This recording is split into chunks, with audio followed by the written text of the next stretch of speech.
私は英語とちょっと日本語を話します。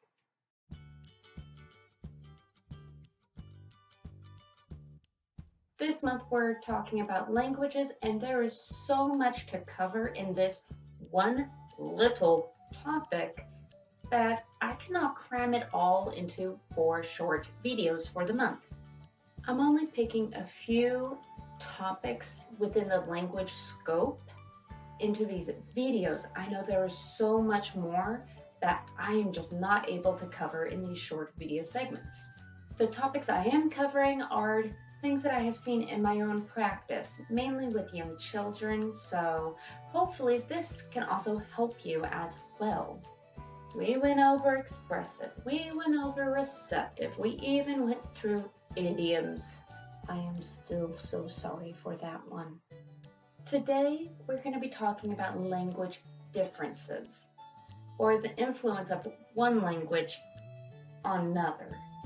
Now, being from Southern California, we're talking more southern than Los Angeles because apparently when people say Southern California, that's the first thing that they think about. And there's actually a few cities south of LA. One might assume I speak Spanish. Do you know what assuming does? I actually don't know very much Spanish.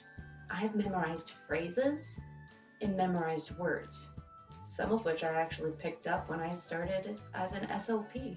I ended up taking Japanese in high school because of a big old story that involves me being the youngest in my family, and everyone decided to take a different language, and the high school decided to take out German and then Tagalog, and I was just left with one other language to go by, but hey, I learned a language that I now use for spam callers. Now, why do I want to talk about language differences or the influence of one language on another when I am an SLP and I'm really only qualified to be an SLP in English? Not even a secondary language of any sort, just English. As I said before, it's all about influence. How does one language influence another? Not everyone's first language in the United States is English. So with the influence of language, the question really presents itself as, how does the primary language influence the second language, or third, or fourth, or however many languages somebody knows? All too often, a person is referred for therapy services or special education services because of a language difference, not because of a language disorder. The language difference is different from a disorder.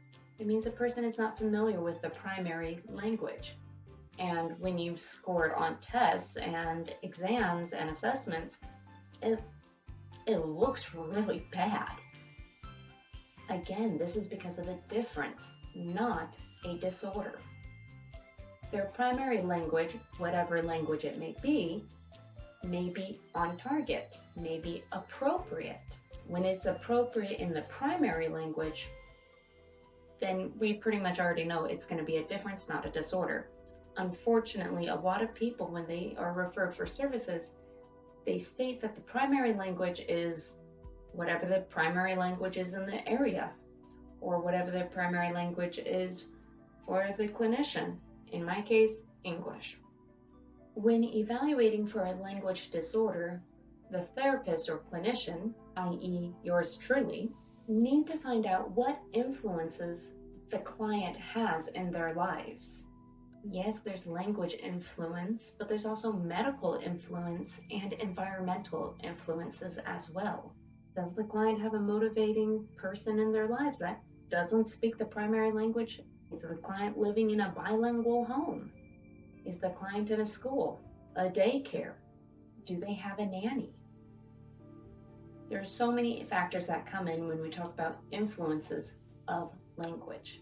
Now, how do these outside influences influence language? Here are some common things I see in my therapy practices, and life's not a vacuum, so there's a lot more that we can add to this, and a lot of this can be seen elsewhere as well. Grammar in the order of words. Oh boy. In English, We tend to say things as scripture of subject, subject, verb, object, descriptor. An example of a sentence like this would be, sleepy me eats the cookie quickly. Another sentence can easily be something along the lines of, I eat the cookie. I don't know what's up with me and cookies lately, but there's something with me and cookies. Easy, right? Not so fast. As I have stated earlier, I really don't know Spanish, but I took Japanese in high school. Japanese word order is slightly different. It is subject, object, and then verb, which would mean the direct translation would be, I cookie eat. How do I actually say that? Anyway, another example with Japanese would be, Watashi wa 33 歳です, which means I'm 33 years old. Now the direct translation for this, in English it is, I am 33 years old. In Japanese it is, I 33 years old am. I can only imagine a lot of people are thinking something along the lines of, that's nice and all, but Japanese is not going to be a major language influencer in my life. Maybe that's true, but do you know what language I can almost promise you will be an influencer in your life? 500 points to all of you that said Spanish. Spanish, like Japanese, does not have the same grammar structure that English has. I have a sister that's currently a Spanish teacher, and do you know what Spanish has that English really does not have? Conjugation. And I'm really hoping I'm saying that correctly because I really don't know. Mi no habla español, mi habla inglés y muy poquito japonés. Also, negatives with verbs. I know in Japanese, which is language I'm more familiar with, negatives of verbs are attached to the end of the verb. While learning a secondary language that you want to become your primary language, sometimes you learn things very well and it's easy to base it off of your primary language. Sometimes that is not the case, especially when you do not get correct feedback about how your new primary language or your hopeful primary language is actually constructed.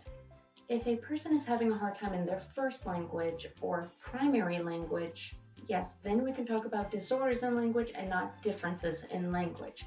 But if a person is age appropriate in their primary language and they're showing difficulty in a secondary language, we will most likely be thinking about a difference then. So the true question we need to start asking is this a disorder or is it a difference? That is the question.